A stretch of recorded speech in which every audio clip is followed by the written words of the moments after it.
그리스도인의 자유에 대해서 살피는 중입니다. 오늘 네 번째 시간 대충 마무리하려고 합니다. 기독교에서 말하는 자유는 죄에서 자유함을 말합니다. 기독교의 자유는 죄와 상관이 있고 이 죄에서 자유하게 되는 것을 먼저 말을 합니다. 그리고 다음으로 두 번째는 세상에 살고 있기 때문에 세상에 얽히고 슬킨 것에서 자유함을 말합니다.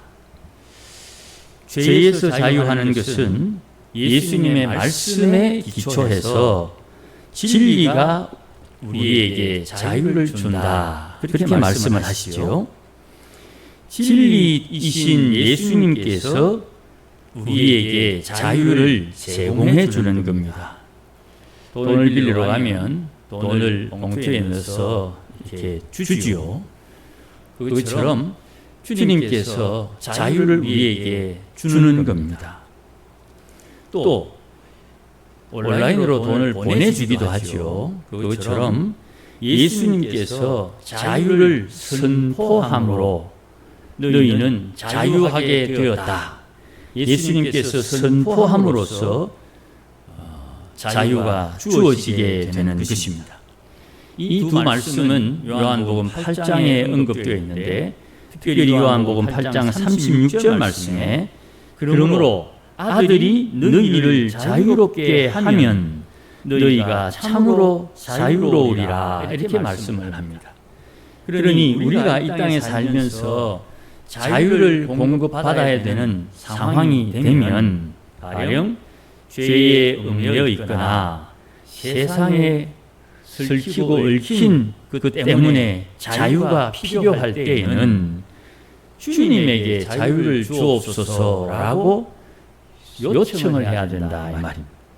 그 주님께서 그래 자유해라 하면 그 자유가 얽히고 설킨 것에서 자유가 우리에게 제공되는 것입니다. 예수님의 십자가와 부활이 성도에게 주어지는 자유의 원천입니다. 이런 자유는 사람이 절대로 만들거나 생산해낼 수가 없어요. 그렇기 때문에 좀 섭섭하지만 일방적으로 하나님께서 아들에게 자유를 공급받아야 되는 것입니다.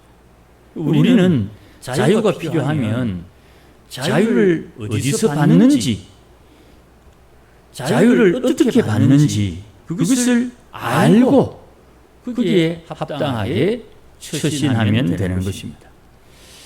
우리가 병원을 갈 때 정상 부위별로 병원이 다르잖아요.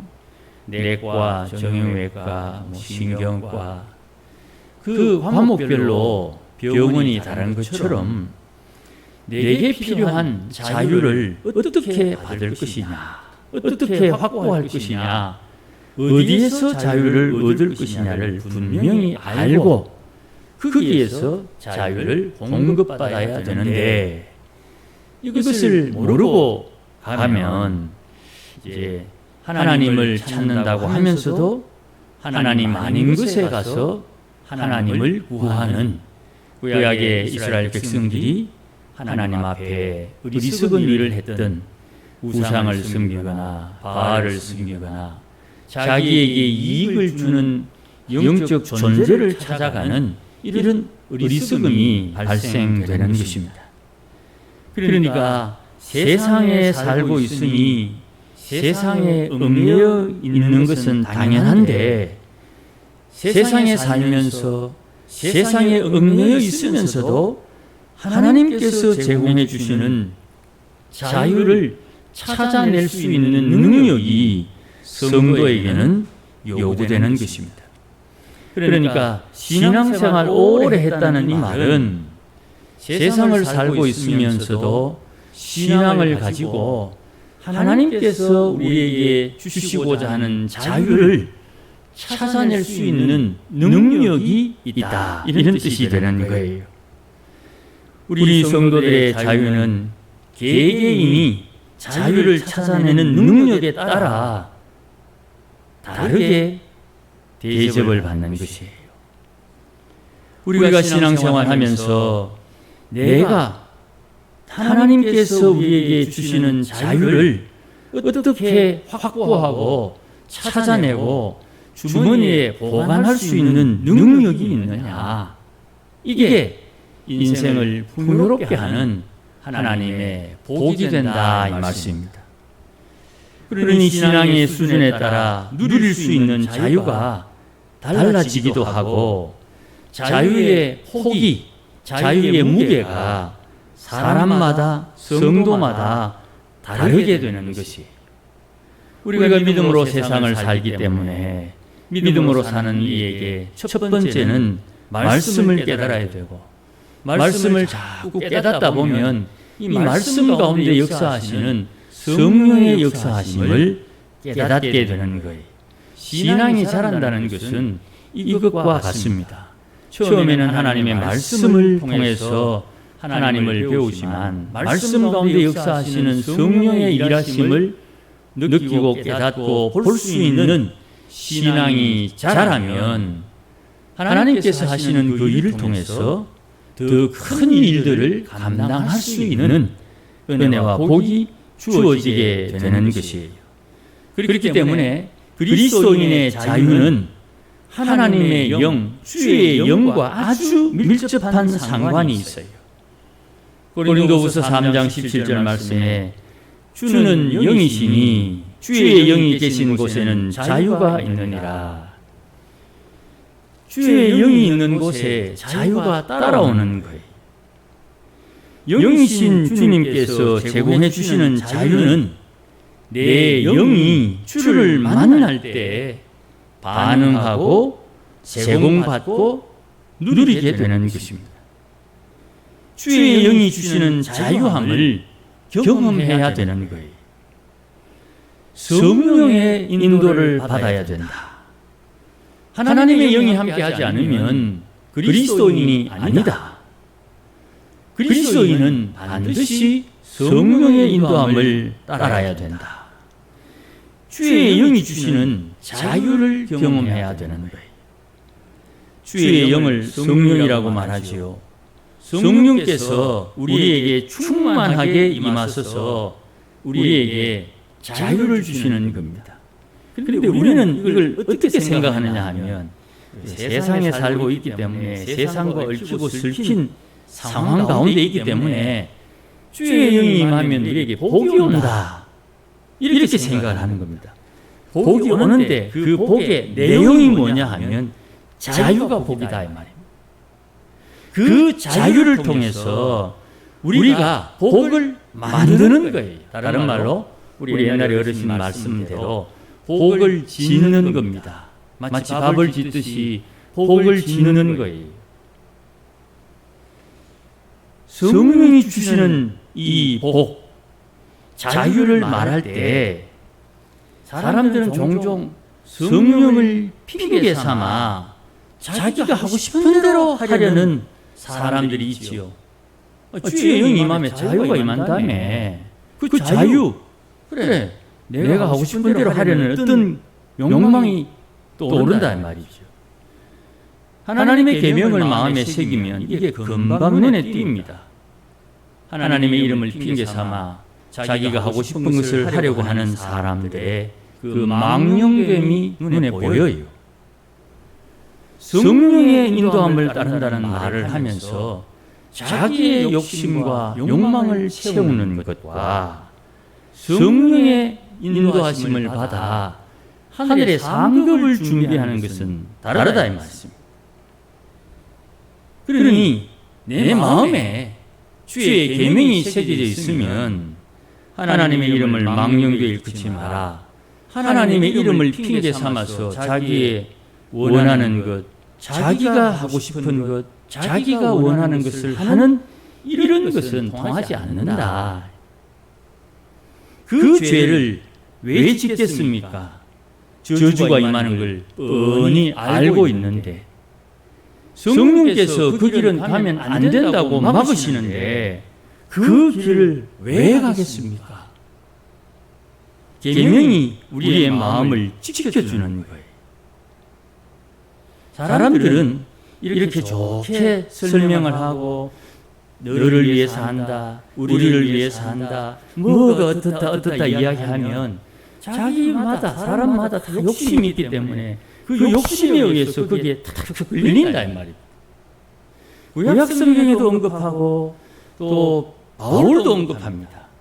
너희 가운데 욕심이 역사해서 너희로 하여금 하나님의 일을 하지 못하도록 마귀가 너희를 유혹한다. 마귀의 유혹에 빠지면 진자는 이긴 자의 종이니까 마귀의 종처럼 끌려다니며 사는 거죠. 주의 영이 주시는 자유는 내게 존재하는 것이 무엇이 존재하느냐. 베드로전서 2장 16절에 너희는 자유가 있으나 그 자유로 악을 가리는데 변명하는 데 쓰지 말고 그랬어요. 오늘 본문에 있는 말씀도 마찬가지죠. 13절 말씀에 너희가 자유를 위하여 부르심을 입었다. 그러니 너희는 자유를 누려야 된다. 그러나 너희가 받은 그 자유로 육체의 기회를 삼지 말고. 육체의 기회. 참 자유를 가진 성도는 그 자유를 사용해서 하나님 앞에서 받을 상급을 준비하는 지혜가 발동되는 것입니다. 자유를 가지고 내가 무언가를 소유하거나 이루려고 하는 성과에 초점 맞추는 것이 아니고 하나님 앞에서 받을 상급을 준비하는데 그 자유를 사용한다는 거예요. 한 가지 꼭 기억해야 됩니다.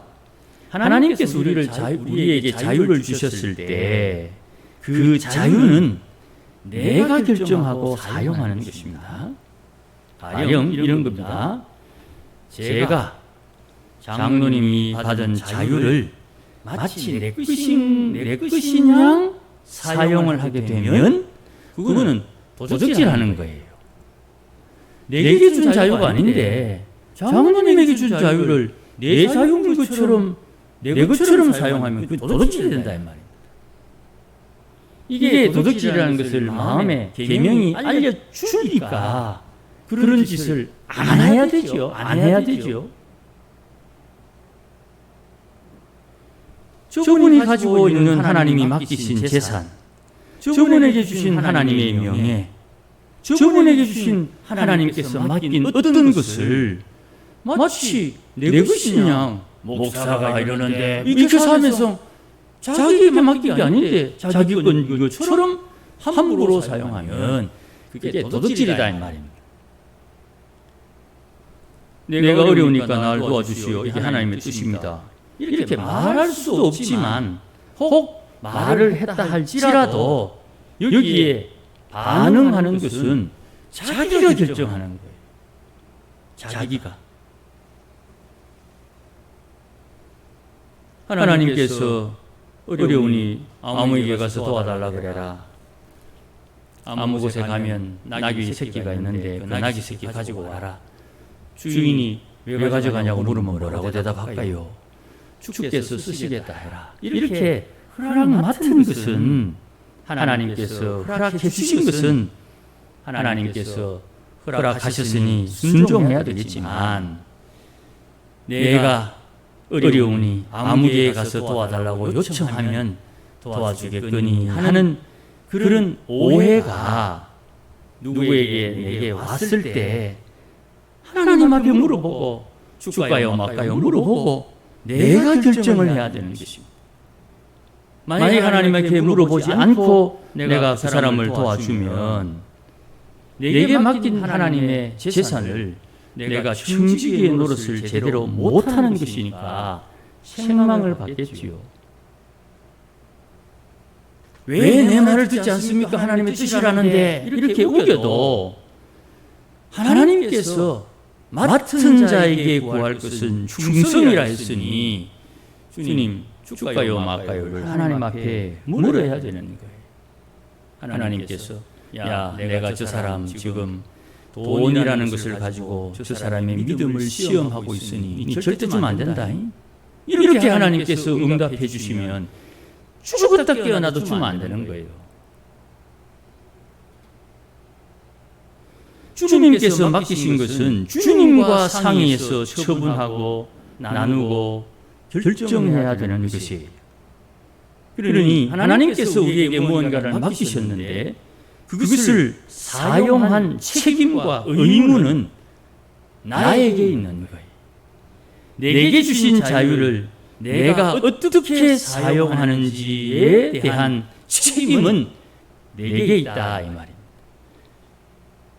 그러니 예수님을 시험한 마귀가 천하 모든 영광 다 내 거니까 내인데 저라면 내 다 줄게 그렇게 말할 때 예수님 하나님 외에 다른 신을 섬기면 안 된다 그랬던 것처럼 베드로후서 2장 19절에 혹 그들이 너희에게 자유를 준다 하여도 저들은 멸망의 종이니까 그 쏘면 안 된다. 누구든지 진자는 이긴 자의 종이니까.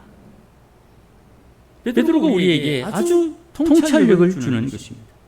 내게 자유를 주시는 분은 하나님 아들 외에는 없는데 사람에게 속으면 안 되는 겁니다. 내가 너를 자유하게 할 수 있다. 내가 너를 살려줄 수 있다. 내가 너를 도울 수 있다. 도울 수 있는데 하나님 허락하지 않으면 못 돕습니다. 하나님 허락하지 않으면 살려줄 수 없어요.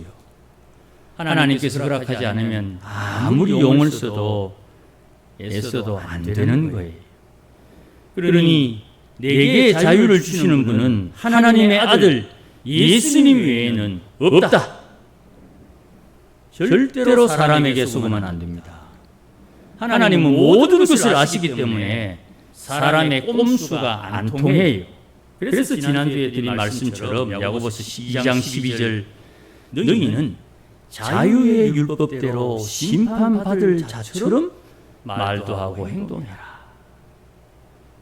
하나님 앞에 심판받을 자처럼 행동하고 추신해라. 우리는 자유롭게 하는 율법을 지킴으로 하나님께서 주님께서 우리에게 주시는 이 자유를 누리며 사는 하나님의 사람들이 되는 거예요. 예수 믿는 사람은 반드시 하늘에서 상급을 받습니다.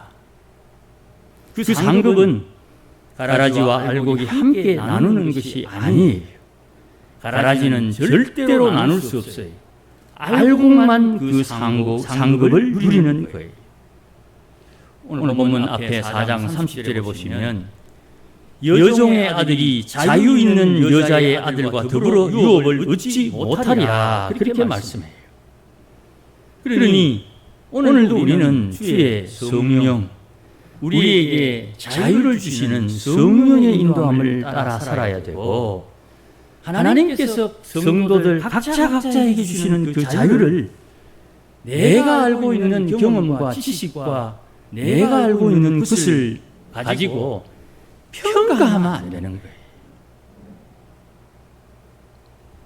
내 관심은 하늘에서 받을 상급에 관심이 있어야 되는 거예요. 그래서 내게 하나님께서 긍휼을 베풀라 하면 긍휼을 베풀고 하나님께서 이거 하라 하면 이거 하고 이걸 하라고 하셨으나 감당할 수 없으면 하나님 못하겠다고 말씀하고 하나님과 소통하며 주님이 주시는 자유를 누릴 수 있어야 되는 거예요.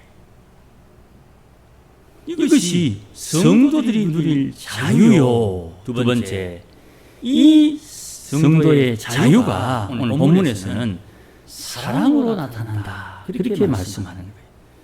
14절 말씀, 율법은 내 이웃을 사랑하라, 내 이웃을 내 몸과 같이 사랑하라 이렇게 한 말씀이 있는데 자기 자신같이 이웃을 사랑하는 그 사랑이 자유를 주신 이유다 이 말입니다.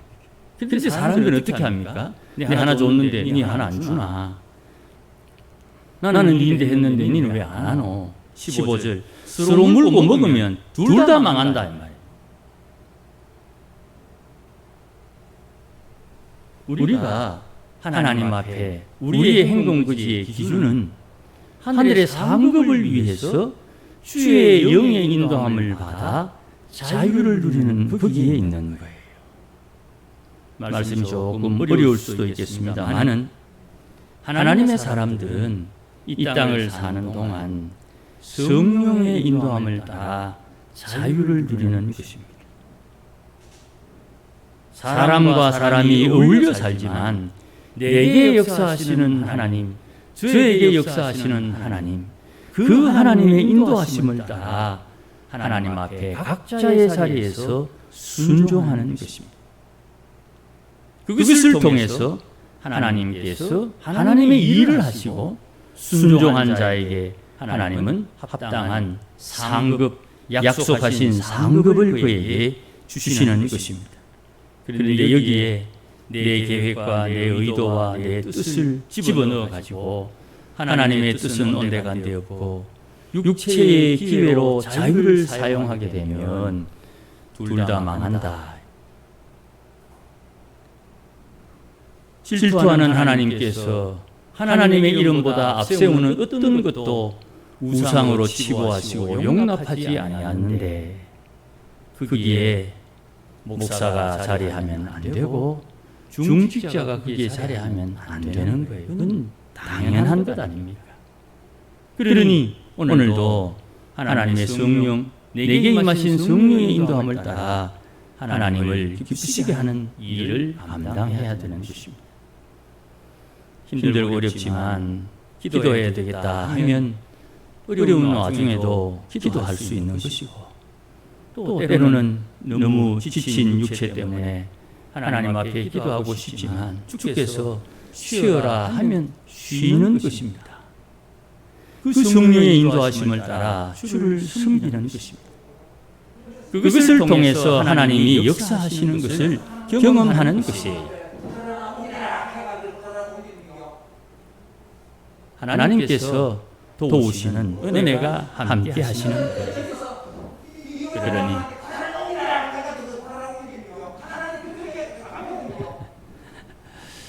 아무쪼록 하나님의 성령의 인도함을 따라 사는 우리 모두가 되시길 주의 이름을 축복합니다.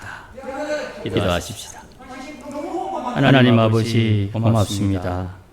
하나님의 선하신 손길 따라 주를 섬기게 하시고 주의 주신 자유함을 누리며 살도록 복을 허락하여 주시옵소서. 오늘도 역사하시는 주의 성령의 인도하심을 따라 사는 하나님의 백성들이 되게 하옵소서. 예수님의 이름으로 기도하옵나이다. 아멘.